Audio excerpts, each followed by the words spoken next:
Hi, everybody. Welcome to the Lunch and Learn series. We're up to Unit 6 today, and we're going to look at influencing from a distance. So this is our last topic in the series, and as usual, I'll send you a copy of the slides and the recording at the end of the presentation.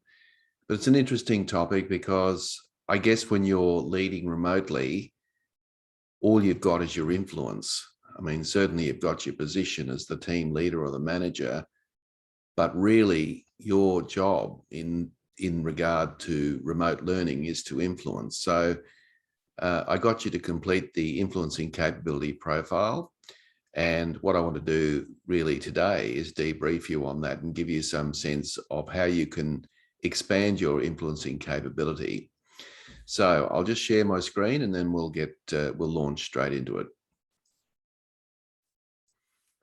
All right, so just a quick recap of where we've come from, where we're going. You can see we've got through 5 topics, and I won't go through all the topics with you, but I'm hoping that you got something out of each of those topics, and more importantly, that you've applied something that you've learned. I mean, that's the critical point about all of this learning, is the actual application of the learning. So you can see that last week we met, we talked about dealing with conflict and negotiation. I got you to complete the conflict and negotiation profile, which gave you a sense of which of the 5 styles you preferred the most. And the point was, and there's the model, the point was that each of these 5 do have their place, but of course they have their place in the right time with the right person for the right issue. And if you want to become good at dealing with conflict, then you need to be adaptable. That is, you need to be able to change your approach depending on the circumstances that you're up against. And of course, the profile showed your personal bias, and we've all got our own personal bias. But the idea, of course, is to use a different approach. How do you know whether to use a different approach? Well, if you're not getting anywhere, then I'd suggest that the best thing to do is to take a step back and think, this isn't working. What else could I try? And then move to another area. All right, so let's talk about the topic today, which of course is influencing. And I'm going to spend a couple of moments talking about what I mean by influence, because the word influence itself can get a bad rap. People can have different perspectives on it and what it means.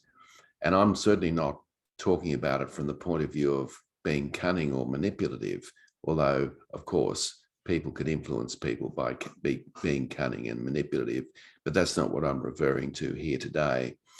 I'm going to talk about the influencing capability framework, the model that the survey was based on. We're going to look at how it was constructed. We're going to look at the 4 influencing strategies.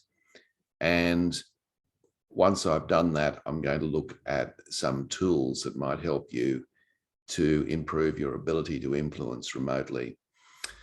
That's where we're going. So let's launch in. Now, I've got 4 different characters here. And if you look at them on the screen, you might ask, who are they? Well, I guess you'd probably know most of them because they're well known, they're famous people.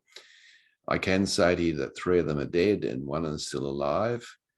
And the question that I've got to ask you is, what do they all have in common? Well, we all know that they're famous in some way, shape or form. We also know they're highly successful. We also know that they're leaders.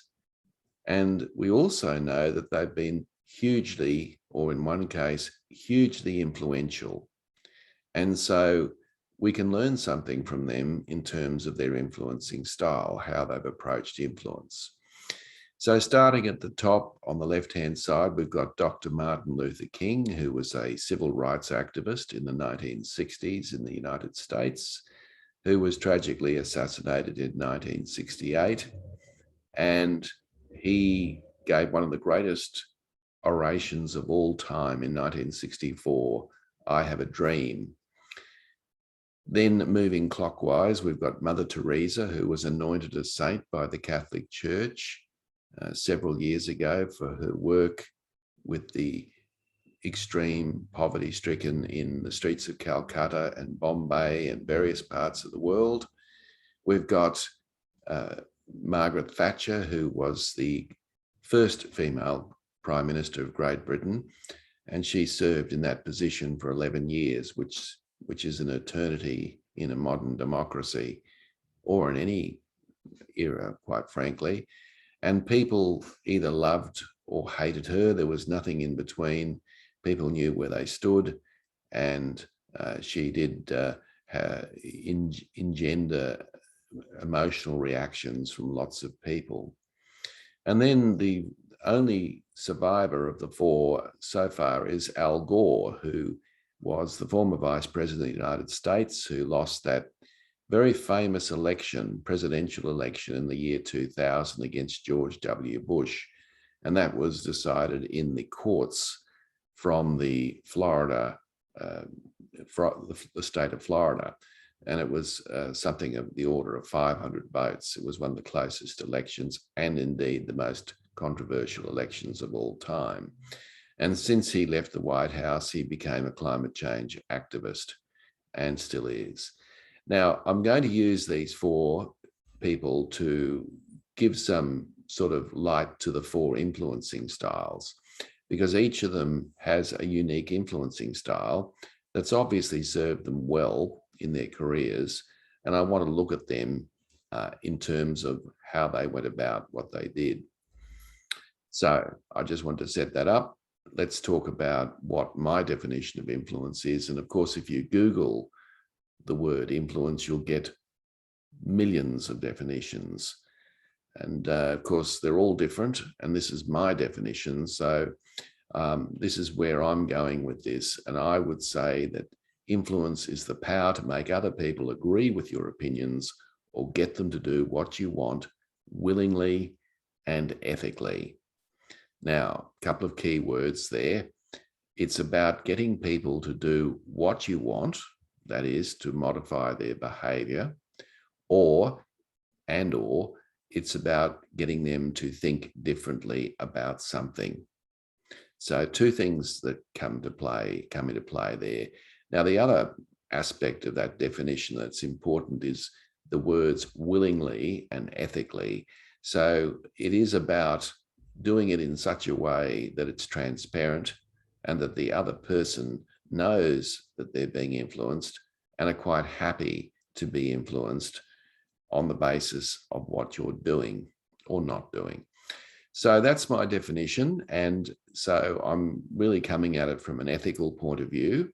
But as I said before, you can use the information I'm going to share with you in different ways, but certainly that's the way I would suggest. Now, the other thing I'd like to say before we launch into the profile is that you and I are in the business of influence. In fact, everyone is in the business of influence. We try to influence our partner. We try to influence our children. We try to influence our colleagues. We try to influence our team members. We try to influence our stakeholders. We try to influence our customers. We try and influence our boss. We are always in the process of trying to influence other people. And the reverse is true. All of those that I mentioned are also in the business of trying to influence you.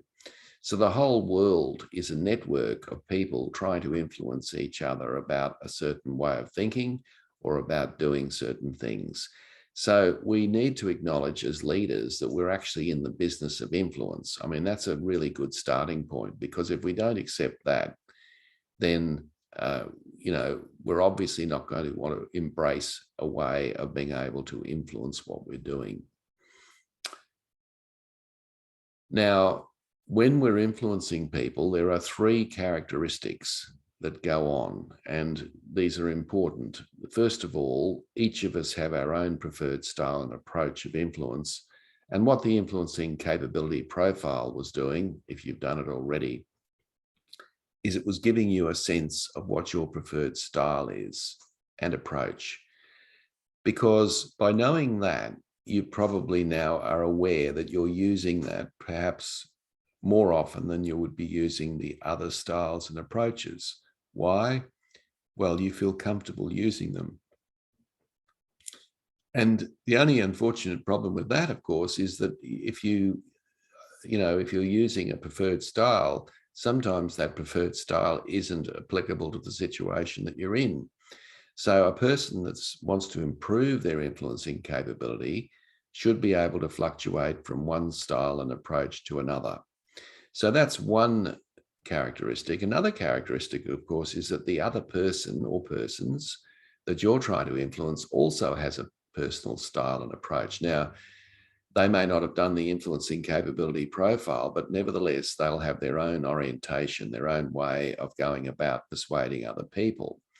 So that has to be taken into account, because obviously if you're a facts and figures person and you're dealing with someone who's very emotionally based, very value-based, then trying to influence them with facts and figures is probably not going to work, regardless of how logical it might sound to you.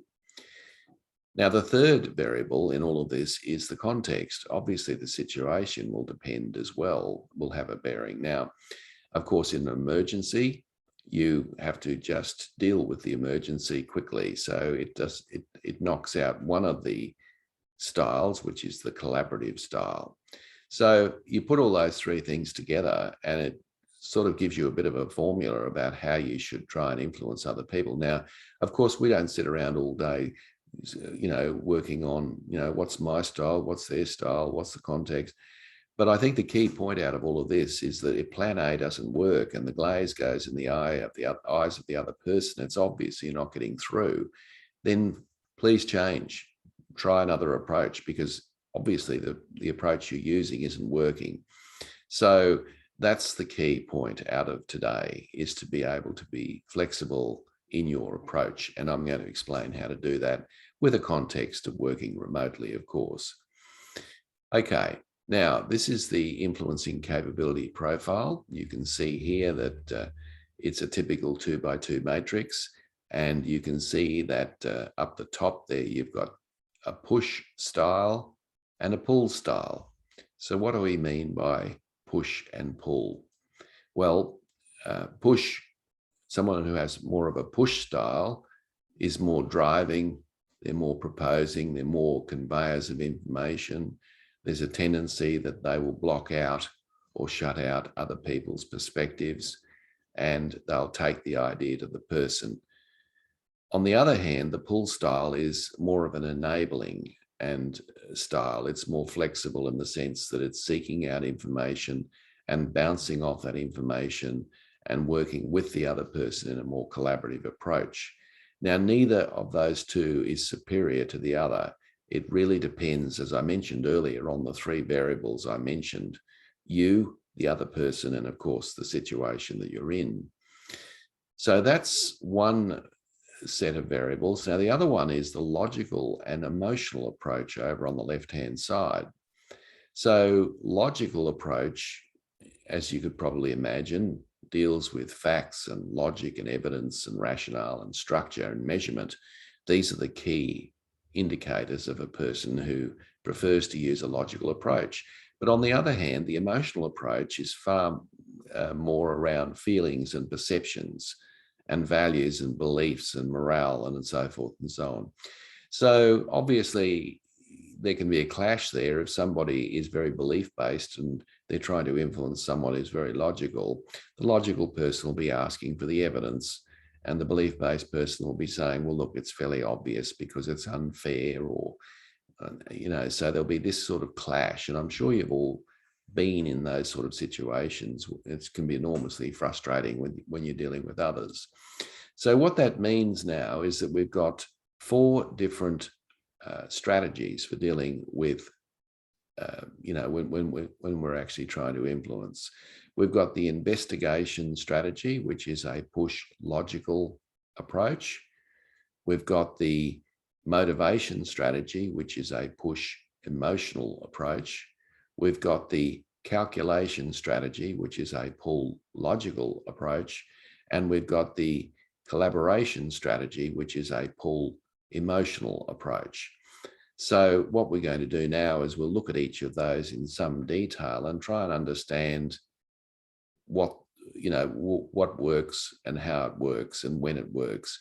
I'll also, of course, bring in the 4 leaders that we talked about earlier and use them as exemplars to demonstrate these 4 emotional strategies, or sorry, these 4 influencing strategies.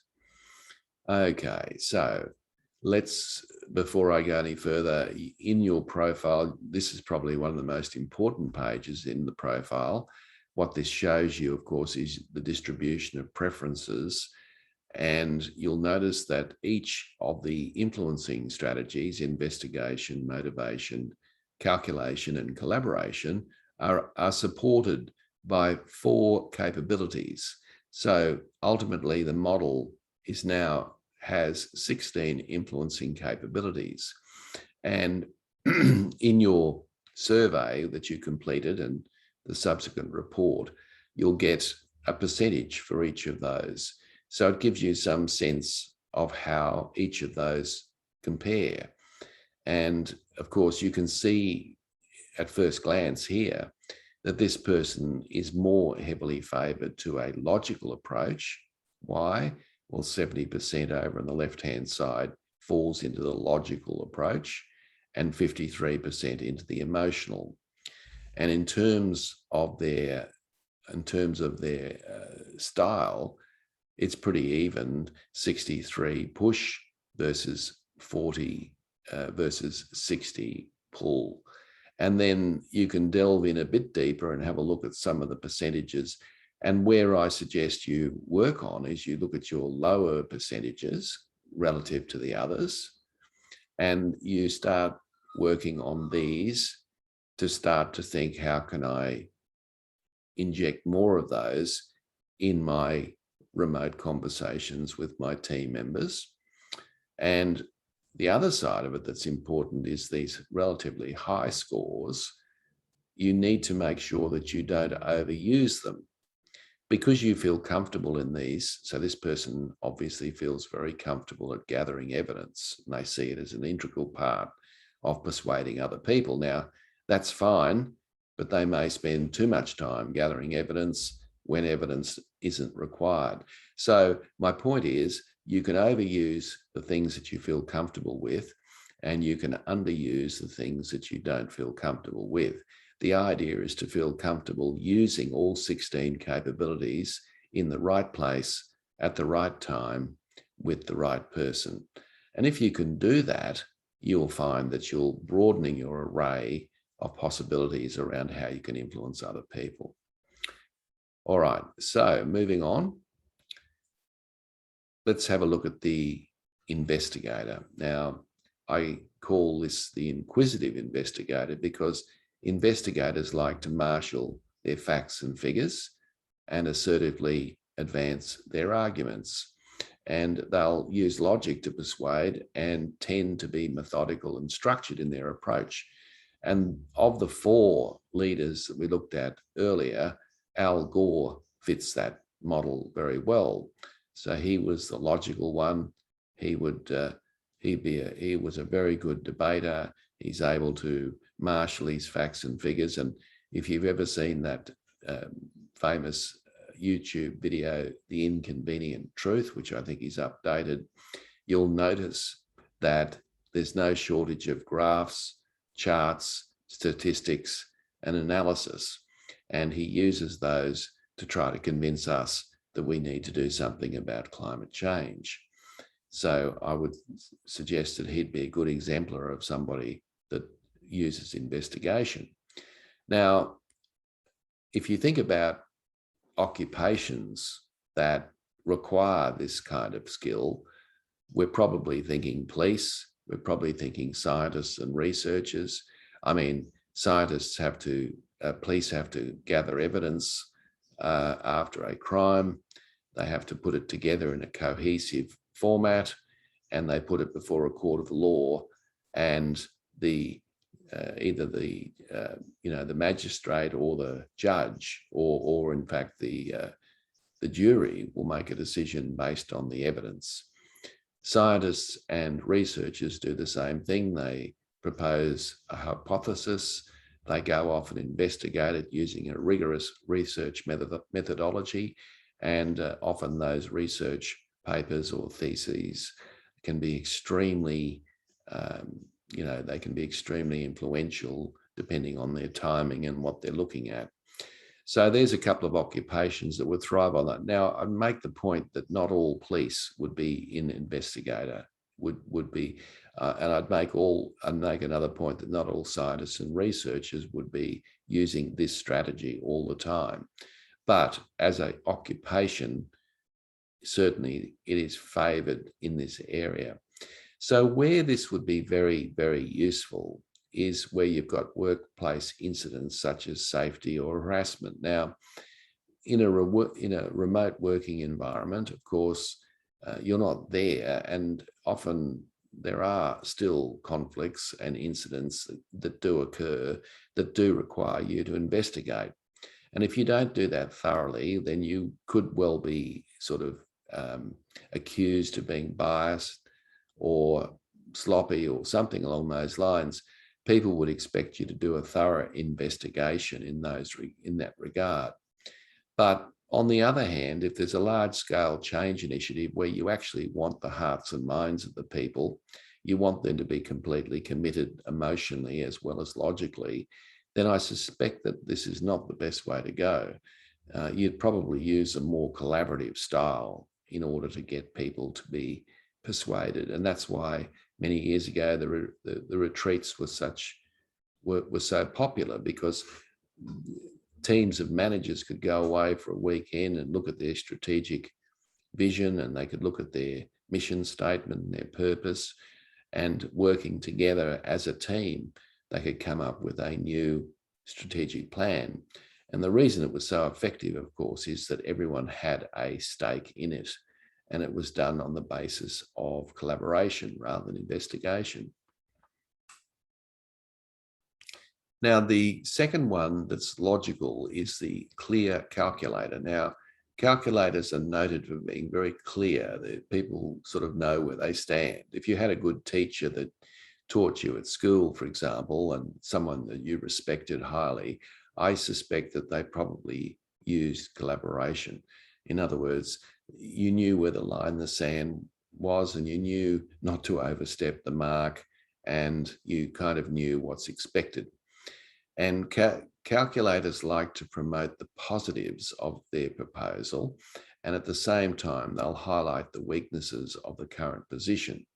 So people actually know where they stand with calculators. They use logic to advance their causes, and generally calculators are very good debaters. And Margaret Thatcher was a very good example of that, as somebody who had a very clear conviction. And because of that, she either had people on side or off side, but you'd have to say that people did know where they stand in relation to what her cause was. So that is a good example of somebody using calculation as a strategy. Now, the third one, the calculator, typical examples of this would be salespeople. So salespeople tend to work in pros and cons. So what they'll do is they'll say to you, they'll talk up the product or the service and make it as appealing as they possibly can on the one hand, but then on the other hand, they can also highlight the fact that you need this product or service because your current situation warrants it. So they're very good at being able to make that distinction and force you perhaps into a sale. Financial advisors are the same. And of course, they'll talk about this is the best deal. You need to get in on the ground floor.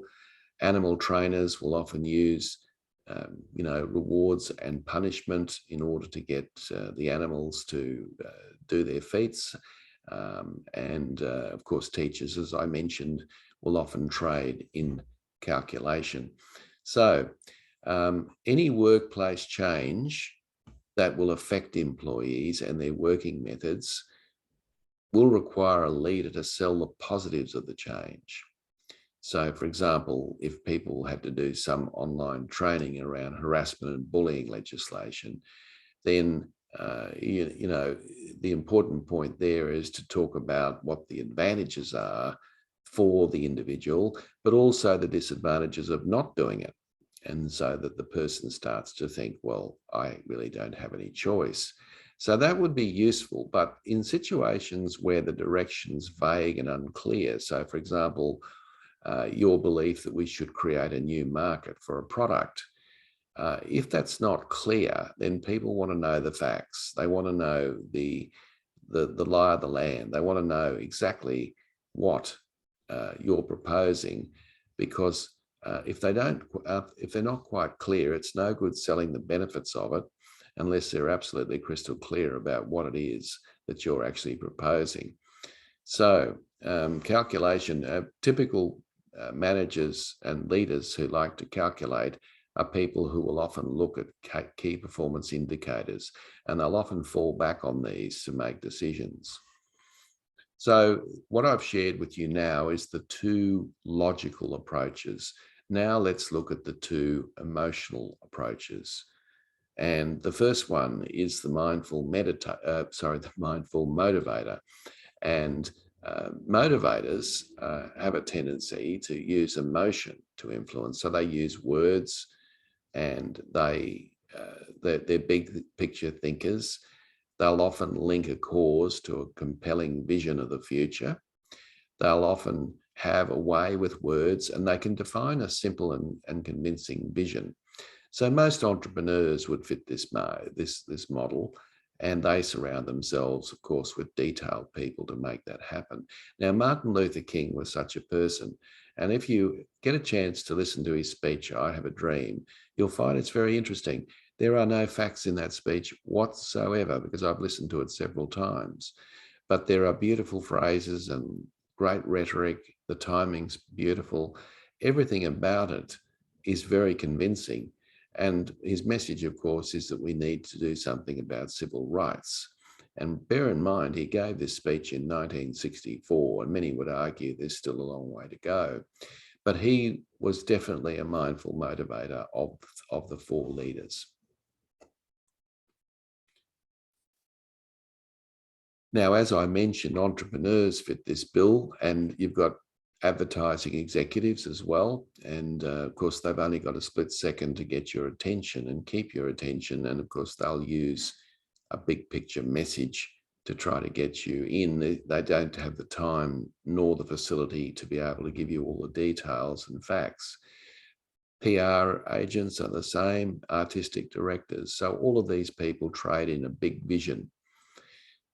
Now, this is great if you're trying to develop a new strategic direction that requires the hearts and minds of your people. And, you know, if you can sell the message as to how this fits in with the strategic direction of your organization or company, then people will resonate with that. And so, in other words, you're putting a proposal down, you're linking it to the big picture. But on the other hand, if people are unclear about the rationale of what you're on about, then that's not going to work particularly well, because, example, and this is very relevant in the current climate we're in, if there are unexpected cost-cutting measures in your business, then people are going to want to know about that. They're going to want to know about where the cuts will occur, how deep they'll be, whether they still have a job. All these questions will be floating around in their head. So they're not really in a position to look at the big picture. They want to know the facts. And of course, once they know the facts, they can then be in a position where perhaps they might buy into a bigger purpose. But that would not work in this case. Now, the final one is the collegial collaborator. And collaborators, by the word itself, also influence using emotion. But the big difference is what they will do is they will attempt to influence you by building the team.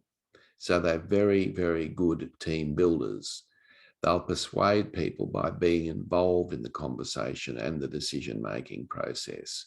So they will engage or attempt to engage the hearts and minds of people. And Mother Teresa was able to do this because she was able to marshal a lot of support, most of it voluntary, and she had to win over NGOs and large government agencies all over the world to her cause.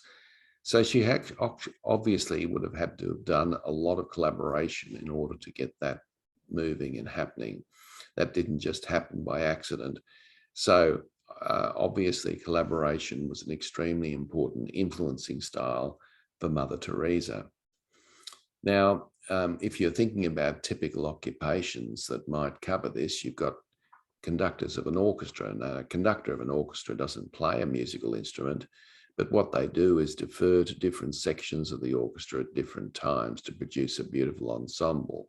And timing, of course, is everything. So they're basically collaborating with a group of musicians to produce a great ensemble. You've got funeral directors who obviously have to bring together a whole bunch of stakeholders and resources to make the funeral a memorable and hopefully uplifting, as much as it can be, experience for those people who attend the funeral, particularly the family. Choreographers, of course, have to work closely with their dancers and actors and get them to be, all on the same page. And a lot of one-on-one conversations need to occur. So in these circumstances, where there's a diverse and strong views in your team, it's a good idea to air these online remotely. So the reason why I say it's a good idea to air them online is that if you don't do that, then these strong and diverse views will still be prevalent. And in fact, they go underground, and that's not a good thing. So you're better off having a good discussion about it online so you can come to some sort of a middle point or a resolution. Because what that does is it softens the views of the other side by giving them a chance to have a platform.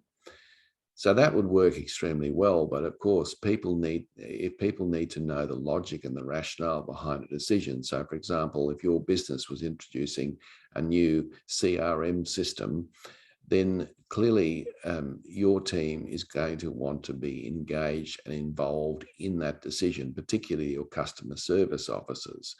So you would want to engage and involve them in the decision-making process, because after all, you want them to be using the new system and using it willingly and ably. So collegial collaborators will bring the team together and use a joint decision-making process, what we might call shared leadership. So let's now finish up by talking about some tools that you can use for each of these styles and how you might implement them remotely. So one of the best ways of using investigation is to use what we might call third-party endorsements. So I'm an author, and the first thing that people often do is when they look at a book and they'll look at the cover, they'll look at the title of the book, and then they'll usually have a look at the back cover of the book. And if there's a testimonial there from a very reputable person in the field who's making nice comments about my book, it might be the tipping point for somebody to purchase the book. So that's third-party endorsement. And of course, in your work online with people, you can easily quote other people either within or outside the organization who may have had a track record of doing something, some change process that you're going through. And by using their name and talking about their particular point of view, or even getting them online in the meeting itself, can make a big difference about getting something across the line. Structured interviews, of course. Structured interviews just simply mean that everyone's asked the same questions. And so when we recruit people and we select them, what we tend to do is use a panel. And in that panel, we ask we ask the various candidates who are on the short list exactly the same questions. What we're trying to do, of course, is give everyone an even run at being able to respond to the criteria that we're looking for in that particular job. Conducting a survey is another powerful way of using investigation. Of course, we're all used to doing surveys. There's probably one or two in your inbox just while you're watching this. Surveys are very popular, and the reason they're very popular, of course, is that, you know, as long as they've got a rigorous methodology, of course, but if they're done well, then they can be hugely influential in terms of swaying support or opinion. And process mapping, and you can see a very simple process map on your screen there, can be used where you look at a process in your workplace. And if you're trying to work with your team to think of a better process and a better way of doing something, the first thing that could be quite useful is to map out what the process actually is, and then looking at the pinch points in the process and how they might be able to be improved. And of course, if you get your team involved in that, you've actually applied two approaches in the one sitting. You've applied investigation. You've applied investigation by using a process map, but by engaging the rest of your team in that conversation, you are now using two approaches. You're using collaboration with investigation. And whenever you can combine two approaches, it can be enormously powerful and influential. So there's four things that you might like to consider. In terms of calculation, the most common one would be the cost-benefit analysis, where when you're putting a proposal up, you are looking at the costs of the proposal and you're looking at the benefits. And if the benefits outweigh the costs, and you can demonstrate that in your analysis, then clearly if the benefits outweigh the costs, it might be seen as a very good thing. But on the other hand, if the costs outweigh the benefits, then it's likely not to be appropriate or not to get up. So that's one way we like to do things. Unfortunately, we don't use that as much as we should. And then you've got the force field analysis, which was invented by Kurt Lewin. Now, Kurt Lewin earned a lot of money just by drawing a line down the center. And on one side, he had, on the left-hand side, driving forces, and on the right-hand side, he had restraining forces. And the idea would be, if you have to make a decision, you look at all the driving forces for the change, and you look at all the restraining forces against the change. And again, a bit similar to the cost-benefit analysis, if the driving forces outweigh the restraining forces, then it's likely to be a successful change initiative. But on the other hand, if the restraining forces are overwhelming, and it's likely that the proposal is not going to go ahead, or you could consider, how can we minimize these restraining forces? Where could we spend the action? Where could we spend time and energy? The after action review, which is something designed by the military, is also a great approach. After a debriefing or at a debriefing of a project, you get all your stakeholders together and you ask them three key questions. What went well in the project? Now, even if it was a disaster, there's always something that went well. What didn't go well? And even if it was a great success, there's always something that didn't go well. And the third question is, what will we do differently next time? And again, by engaging your team in the process, you are combining collaboration with calculation. So therefore, it's highly successful. But again, it's not used very much in the world of work, unfortunately. All right, so what about motivation? What could you do there? We've talked about the team values charter in this program already, so I don't need to go into that in great detail. But a team values charter galvanizes the team around a set of values. You could use the GROW model, which we've also talked about in this program, where you are, looking at goal, reality, options, and what next, and you're getting the coachee to do the heavy lifting rather than you just simply giving them the answers. You've got storytelling, which is very, very powerful. And I often think it's a good idea to start your meetings online with good news stories, or win for the week if you'd prefer. But you get everybody to share with them the positives that have happened out of the week. And that's a great way of getting a quick handle on where people are at. So there's four approaches that you could use very effectively. Now, collaboration the great Stephen Covey, the great and late Stephen Covey, in his book, The 7 Habits of Highly Effective People, one of his 7 habits was begin with the end in mind. He'd argue that we always start with where we want to go. Where do we want to end up? And then, of course, once we know that, we can move ourselves towards that direction. So what that means, of course, is if you're having an online meeting, you let the team know what you expect at the end of the conversation that you're going to have with your team members. And then you let the team members work towards that end result. Of course, we've talked about this, but feedback is critically important. It's a collaborative tool. And I say it's collaborative because we're expecting the other person to be engaged in a dialogue, and it's not just to become a monologue.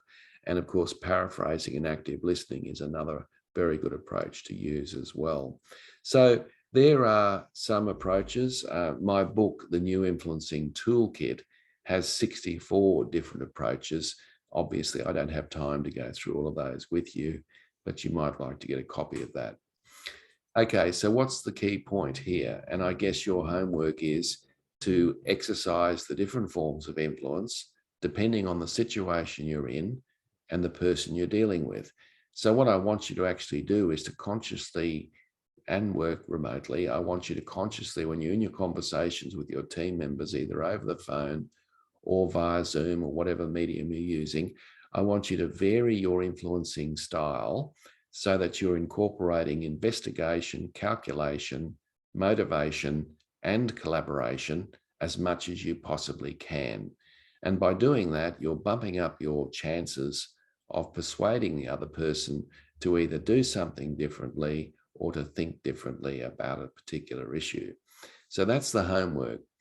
So folks, that's it from me. And I'll just, that's the program we've gone through. I'll just stop sharing for a moment and just say to you, thank you for the opportunity of working with you.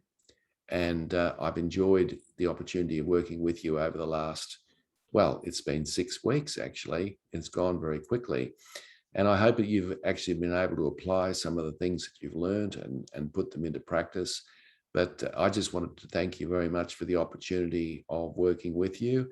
I wish you all the very best. Keep your eyes peeled. I've always got other Lunch and Learn series coming up, and you are more than welcome, of course, to register for any of those or to register your team as well. So thank you, everyone. I wish you all the very best, and thank you, and all the best. Thank you, and goodbye.